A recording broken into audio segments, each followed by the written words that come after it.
Did you know that deep underground, very deep underground, there are 7 primordial crystals, each sealing within them one of the 7 deadly sins? That is, of course, until the tragic earthquake in San Francisco in 1989, where the crystals cracked like little tiny baby eggs under the power of the 6.9 magnitude earthquake, releasing wrath, greed, envy, sloth, pride, gluttony, and the most powerful sin of all, lust, back into the world. Lust was, of course, responsible for the entire Trojan War. But let's be real, if Helen of Troy looked anything like Ana de Armas, then I completely understand the entire thing. But lust also caused many of you to click that mouse button with your finger because it seems like almost 5,000 of you wanted me to build a hear me out deck where every card could get it. Now, I consider myself a bit of an adventurous fellow, but I claim no responsibility for you if any card in this deck happens to awaken something within you. That's just part of the deal, baby. Lock in, okay? But before we can hop right into the juicy goodness, if you can't already tell, I'm known as the most unhinged deck builder on the internet. So if you have a weird, wacky, crazy, silly, goofy idea for a deck you want me to build, leave it in the comments down below and challenge me down there. The one with the most upvotes, I have to build. Now, while you're down there, leave a like and subscribe. I appreciate it. Now, our commander is gonna be Sisay, Weatherlight Captain, 2 and a white for a 2/2 human soldier who gets +1/+1 for each color among other legendary permanents we control. She gives us access to all 5 colors because there are hot people in every color identity in Magic the Gathering. She is also every boy's dream. She's a hot tutor. We can pay 5 mana to search our library for a legendary permanent with converted mana cost less than Sisay's power, put it on the battlefield, then shuffle. She also looks like Carmen Sandiego. Where in the world is she? Not in my bed, unfortunately, but a boy can dream. Now, of course, there are many hot kindred decks floating around on the World Wide Web, but this is a calculated approach. Follow me here for Chapter 1. Baldur's Gate 3. In the discussion of cards that can get it, why not start with the ones that are actually bangable in a video game? You can see them naked. You can do the do with them. Exactly. We'll start off with Shadowheart, my first love, the Dark Justiciar. 4 mana, you can pay some mana, sack, draw some cards. What's not to like? Minthara, you get experience counters and creatures get stronger. We like it. She's cool. Didn't romance her the first time. It's whatever. Lae'zel, she came on to me first, Your Honor, and we get to put counters on stuff. That's nice. Gale Waterdeep Prodigy, he's a handsome little wizard boy. I love me a wizard. You can cast spells from the graveyard sometimes. That's dope.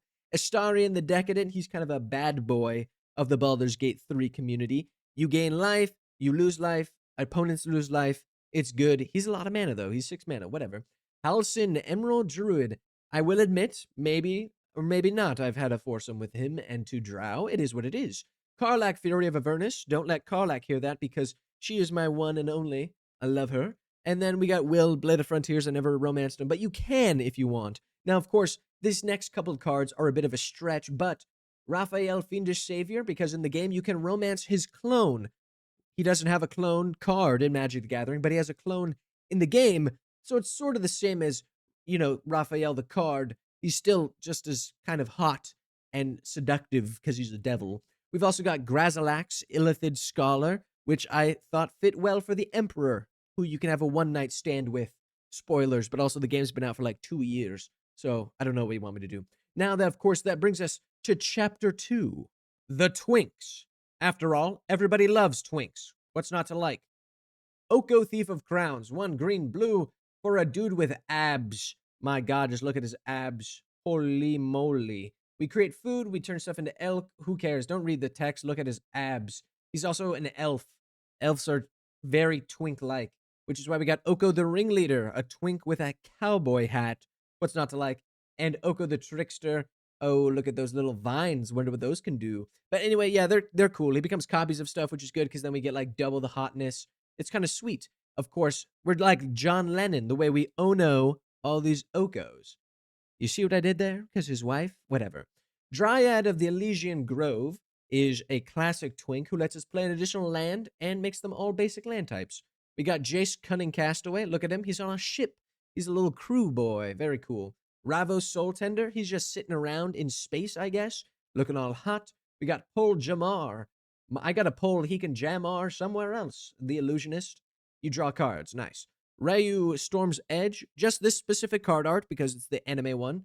And he looks twinkish. I like it. You get extra combat steps. We like to see that. Which brings us to Chapter 3. The moment you've all been waiting for, the hot women in your nerdy special interest. Just like Princess Leia in Star Wars Return of the Jedi. Although, if I'm being honest, I relate more with Jabba the Hutt. After all, we're both big green freaks. Bisako basa Han Solo. Ho ho ho ho. Now, of course, I do want to remind you that you made me do this. So if I get demonetized, it's on you, and I'm coming for you. Give me money. Now, let's start off with Earthbind. 1 and a red.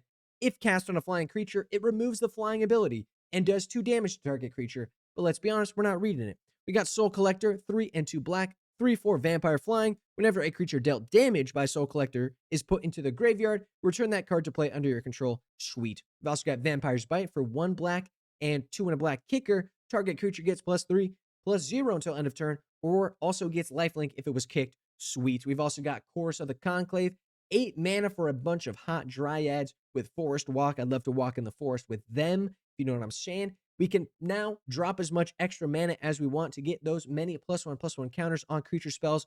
It's a lot of words. Just look at the art, my guy. We've also got Goldberry, River Daughter. Those counters, now we can move them all around for 1 and a blue. Sweet. It's a Nympho. You know what I'm saying? Moving on. Now, I don't know if you guys know this about me, but I'm a mortal man, just like you guys, which is why Chapter 3.5 is entitled Goth Baddies That Would Break Me. We're going to start it off easy with Massacre Girl, 3 and 2 black. When Massacre Girl enters, each other creature gets -1/-1 until end of turn, and whenever a creature dies this turn, each creature other than Massacre Girl gets -1/-1 until end of turn. Very nice. We've also got Massacre Girl, known killer, 2 and 2 black. Creatures you control have Wither. I want to be with her so bad, you know what I'm saying? Whenever a creature an opponent controls dies, if its toughness was less than 1, draw a card. And real quick tangent story, back in my single days, I matched with a clown girl on Tinder and immediately unmatched because I was sexually intimidated and young and was very afraid. Now we've also got Bloodflow Connoisseur, 2 and a black. Sack a creature, put a +1 counter on it. Very nice. We've also got Blood Bond Vampire. We can bond over some blood whenever we gain life. Put a +1 counter on it. Very nice. Charming Scoundrel. I'm very charmed just looking at her. We've also got Knight of Dusk.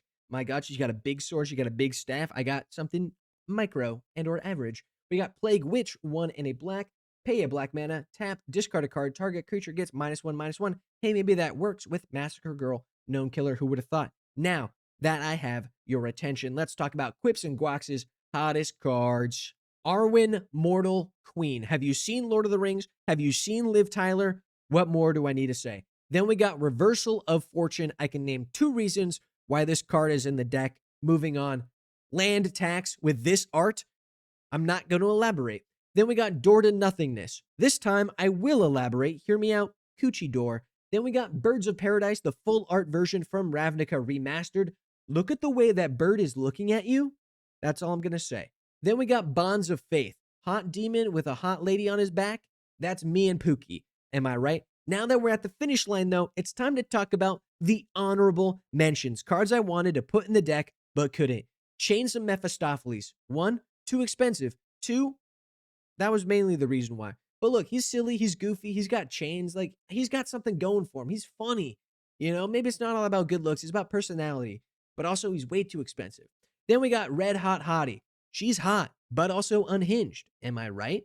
But also, like, not legal to play in my deck at all. So, yeah, she's not in the deck, but honorable mention. Would have put her in if I could. And finally, we got Rainbow Dash. If you guys have been on the internet, like I have, you've seen things. I apologize. Honorable mention. I would have put her in as a bit because it would have been really funny, but I can't because it's not legal in Commander. It's also just a horrifying thing that the internet has forced upon my mind, scarring me forever. But anyway, how do we win? Carmen San Diego says, hey, tutor up your hottest barbarian, Karlach, Fury of Avernus, who gives us an additional combat phase.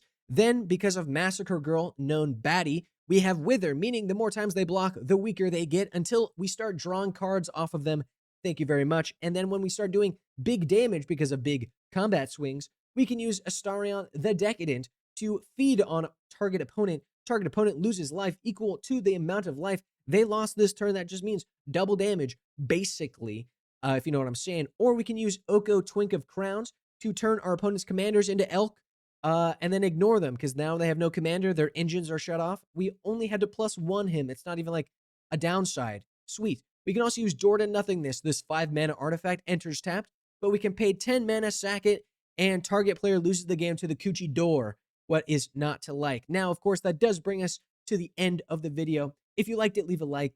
If you subscribe. Shout out to my patrons on Patreon. Thank you so much for supporting me and continuing to support me. If you want to join the Discord, it is linked in the description down below. And hey, if you have suggestions, leave them in the comments down below. The one with the most upvotes I have to build. I hope to see you in the next one. Peace out.